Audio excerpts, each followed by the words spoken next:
बिस्मिल्लाहिर्रहमानिर्रहीम। अस्सलाम वालेकुम वरहमतुल्लाहि वबरकातुहू।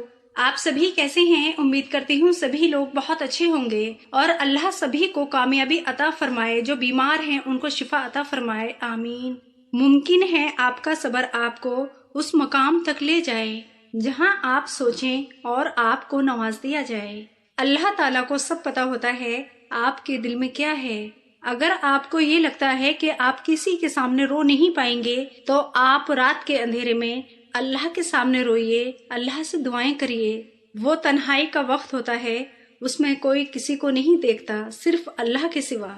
बस अल्लाह की जात होती है और आप होते हैं।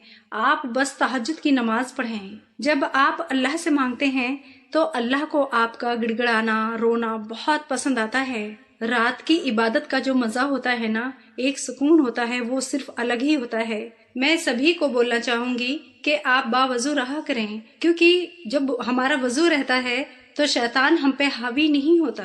जब हम अपना यकीन और तवक्कुल बढ़ाते हैं अल्लाह पर, आप अल्लाह पर तवक्कुल और यकीन बहुत ज्यादा बढ़ाएं और 5 वक्त की नमाज के बाद आप अपनी तहज्जुद की नमाज की भी आदत डालें, क्योंकि इसमें जो हमारी जो ख्वाहिशें होती हैं, जो हमारा अल्लाह से मिलना होता है, जो हमारी पर्सनल बातें होती हैं बहुत सारी, हम किसी से नहीं कर पाते, वो सिर्फ अल्लाह से करें। अल्लाह के सामने रोएं और कुरान शरीफ पढ़ा करें और उसमें आयतों को सोच के समझ के पढ़ें और उन पे अमल भी करें। जब हम अल्लाह से मांगने का सोच लेते हैं तो हारने का नहीं सोचते।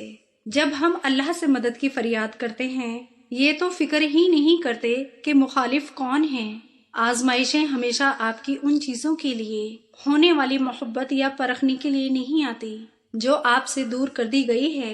आजमाइशें तो अल्लाह की मोहब्बत शिद्दतों से परखने के लिए आती हैं। जो दुनिया के रिश्ते होते हैं ना, उनको तोड़कर आपका इम्तिहान लिया जाता है कि आपका अल्लाह से रिश्ता कितना मजबूत है।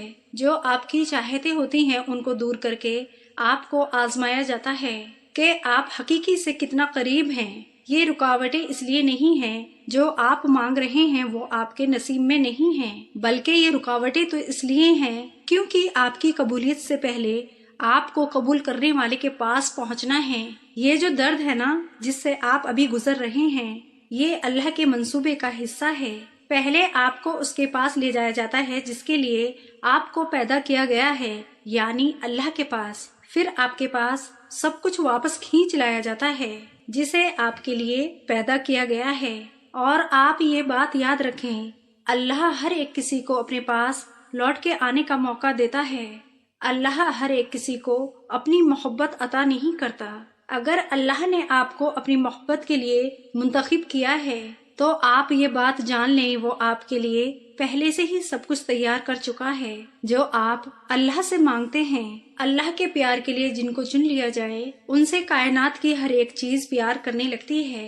जैसे मौजज़े अल्लाह के हुक्म का इंतजार करते हैं। जो अल्लाह को खुश रखता है, अल्लाह के हुक्म को मानता है, अल्लाह भी उसे खुश रखता है। अभी आपको ऐसा लग रहा होगा कि आप हमेशा ऐसे ही तड़पते रहेंगे।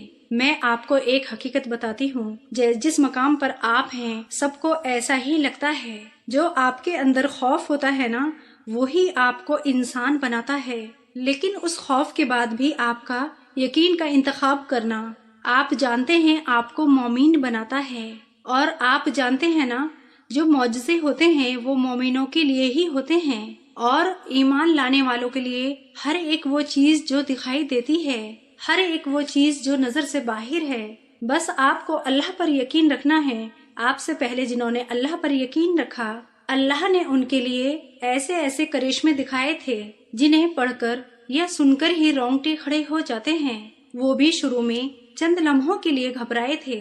उन लोगों ने भी घबराहट को दूर करके यकीन को चुना। फिर आप ये देखें उनके हसीन अंजाम को आज दुनिया याद करती है। आप जानते हैं अल्लाह ने वो करिश्मे क्यों कुरान में लिखे हैं? आपके लिए, ताकि आप उनको आयतों को पढ़ें और आप अल्लाह पर यकीन रखें, ताकि आप कुरान से नसीहत लें।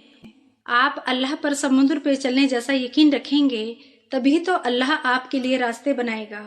और यहाँ पे ये वीडियो मेरी पूरी होती है और मुझे आप अपनी प्यारी प्यारी दुआओं में याद रखिएगा। आप अपना बहुत सारा ख्याल रखिए, आप अपनों का ख्याल रखिए।